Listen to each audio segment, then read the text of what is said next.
Hey Grace Posse, welcome back to the Daily Devotion. Hope you guys are doing well. Today our scripture comes from Romans chapter 12 verses 17 through 19. It says, "Do not repay anyone evil for evil. Give careful thought to do what is honorable in everyone's eyes. If possible, as far as it depends on you, live at peace with everyone. Friends, do not avenge yourselves. Instead, leave room for God's wrath.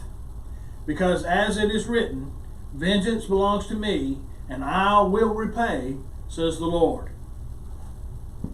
Today, our focus is going to be, or we're going to talk about letting God be God.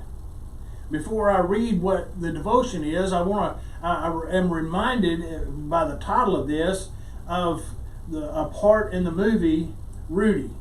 I don't know if you've ever seen it. It's a story about Rudy Rudiger, who becomes a walk-on at the University of Notre Dame, and he becomes a active participant in the practice squad. He doesn't get to play, but the final game of the season, his senior year, he gets to play in a game, and he is dealing with this priest who helped him get his grades to where they needed to be so that he could transfer from Holy Cross over to Notre Dame.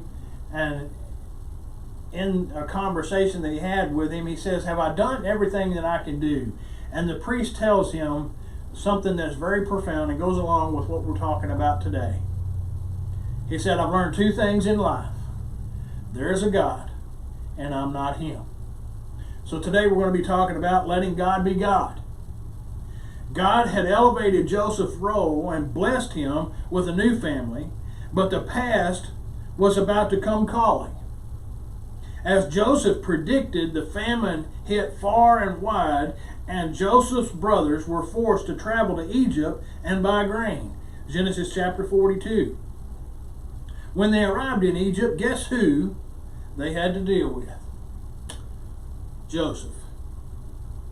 They have arrived at the part of this story that could have only been written by Hollywood screenwriters. You'll want to read these chapters for yourself. The intrigue, the drama, the emotion of Genesis chapter 42 through chapter 45 are incredible. God dropped all 10 of the offending brothers in Joseph's lap. It was reckoning time. But Joseph understood it was not his place to retaliate. Likewise, God commands us to leave things in his hands. And he can do a better job of settling things than we could ever do anyway. That brings us to today's question. Are you prone to take matters into your own hands? Or do you trust God to deal with your offenders? Let's go to the Lord in prayer. Our Heavenly Father, we thank you for this day. We thank you, Father, that you are always on our side. You're always there to lift us up, pick us up, and dust us off.